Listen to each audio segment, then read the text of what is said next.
So let's talk about the escalations with Turkey inside Syria and Russia for a minute. Now, if you're not familiar with the backstory of all this, then you should know that Turkey, alongside many of the Western nations, including Israel, Saudi Arabia, Qatar, and others, have been backing since 2012 a regime change in Syria to overthrow Bashar al-Assad and his democratically elected government, which is a UN member state, and all the laws apply to them just as they do to all the other countries that are carrying out those war crimes and trying to overthrow another country without any permission via the UN or their own congresses or any international agreed upon war doctrine or law you can throw at it. It has been a 100% non-grassroots occupation and attempted overthrow of all of Syria, and has been unsuccessful since Syria's allies Iran and Russia has backed them throughout the majority of this process, including China as well. Now, Turkey has been notorious for supporting ISIS, Al-Qaeda, and any form of radical group that is willing to hold a gun and fight against the Syrian government. This includes being caught buying and selling oil from ISIS and funneling illegal chemical weapons to these groups to try to frame the Syrian government to come up with a lofty justification for their illegal occupation. Now, all of these things have been proven false, and they were obviously the factors behind that, including other countries, but Turkey has been a major, probably one of the biggest players in all of this. But within this goal for the West and Israel, Turkey has been also trying to achieve their own goal of capturing and holding land in Syria to combat their enemies, the Kurds, and more than likely to drum up this support for this super neoconservative, neo-Ottoman Empire political group inside Turkey, which is like Trump trainers times 10. They're kind of insane for Erdogan and that entire political party. They're dieharders. They're blow them up, kill them all if they don't want to do what we say kind of thing. It's that type of mentality that you find there. That's not totally representative of all Turkey, not at all. That's just a radical political faction within inside of Turkey, and the more you look into it, the wilder it gets. But nonetheless, there's big support for radical jihadists coming out of that faction. And nonetheless, when they carry out terrorist acts through the government in support of other terrorist factions inside of Syria, it comes as no surprise. So of course, as Syria has been gaining more and more traction thanks to the support of their allies and being able to get back on their feet after defeating these pockets of insurgency, they began pushing these militants back. Now, these pockets of insurgencies weren't completely annihilated, contrary to popular Western belief. In fact, they were given the opportunity to go to Idlib, which is this upper northern pocket of Syria, which is still being held by terrorists in Turkey. So they have been consistently sending those people up to this portion up north. Now, as they started to accumulate more and more people and more refugees from the families of the terrorists and other people that didn't want to leave or reintegrate into Syrian society, or people that were just kind of caught in the middle of it all and had no other choice, created a very large refugee crisis on the size of about 3.6 million that fled into Turkey. Now, with that being said, back in 2018, as Syria was preparing for a large offensive on Idlib to finally push all these terrorists they had cornered and relocated to the north out, Turkey quickly pushed for a ceasefire, agreeing upon a buffer zone where they would have observation posts both from Turkey and Russia to make sure that they were maintaining that ceasefire and that no groups were holding heavy weapons around that buffer zone. Now, of course, immediately after this treaty was made, the insurgents, the terrorists that Turkey was backing, immediately started breaking that treaty, as they have broken every single treaty throughout this entire war process, and they started to actually gain territory because of this. So, promptly, after a few months, Syria started regaining this territory slowly but surely, and they said, screw this treaty. Now, most recently, within the past month, they have been gaining momentum and capturing swaths of land, just tons of land. And if we zoom in here, just within the past month alone, they have captured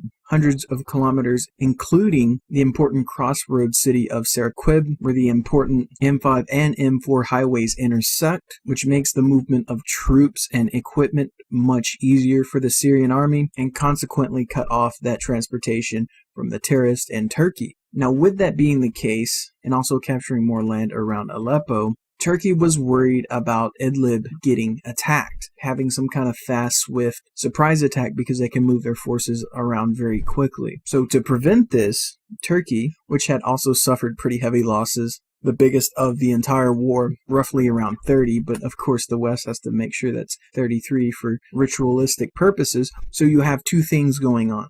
They want to prevent a surprise attack on Idlib and recapturing the final stronghold inside of Syria that's being held by terrorists. And you also have Erdogan with these radical neoconservatives, Neo-Ottoman Empire group, trying to save face for them because they idolize him even more than the radical conservatives idolize Trump, or the Zionist Christians idolize Trump. They even have movies and documentaries glorifying his entire life as this hero of sorts. So you have battle for control and you have battle of ego. So with that being the case, Erdogan launched counterattacks and recaptured this important crossroads city because the Syrian army transported their elite forces, which captured the city, to a new operation, and they jumped on that opportunity and took out the ill-prepared troops that were left there to guard. They definitely were not prepared for a full-on Turkish-backed onslaught to recapture that city. Now with that, people are saying that they're going to go into a full-scale war,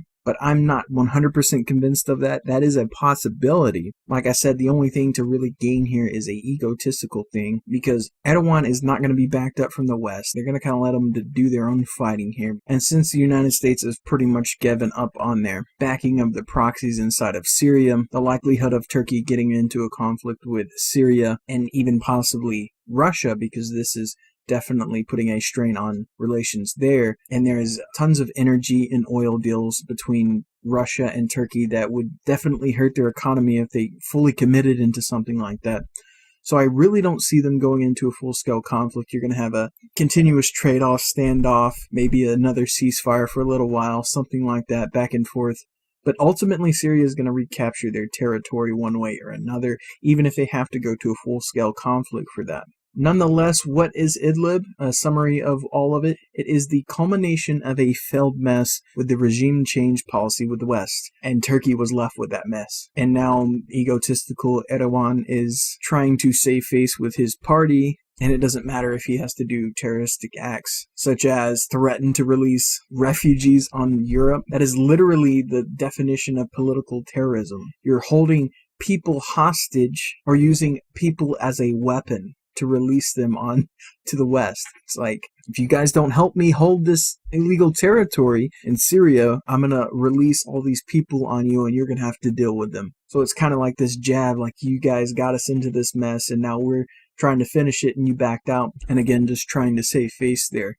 And really, like I said, Turkey is fearing an influx of more refugees. Again, that's why they had the treaty in 2018 to try to prevent a larger influx of more refugees, including these trained militants and radicals, which will just make the situation much worse, because I doubt they're going to want to stop doing what they've been doing once they're in Turkey or Europe or wherever they go. So when you're wondering what's happening here, it's Turkey trying to stave off the refugees and to save face with their political parties, at least from what I see. I'm sure there's other factors there as well, but these look like the largest ones from what I see and what I know about the situation there. Just one more quick note on the whole egotistical neo-Ottoman thing. Just note that Erdogan claims that Syria's Idlib province belongs to Turkey. So, I mean, again, backing that up, because that was literally at a meeting with their AK party inside Turkey. So, I mean, kind of backs up what I was saying there.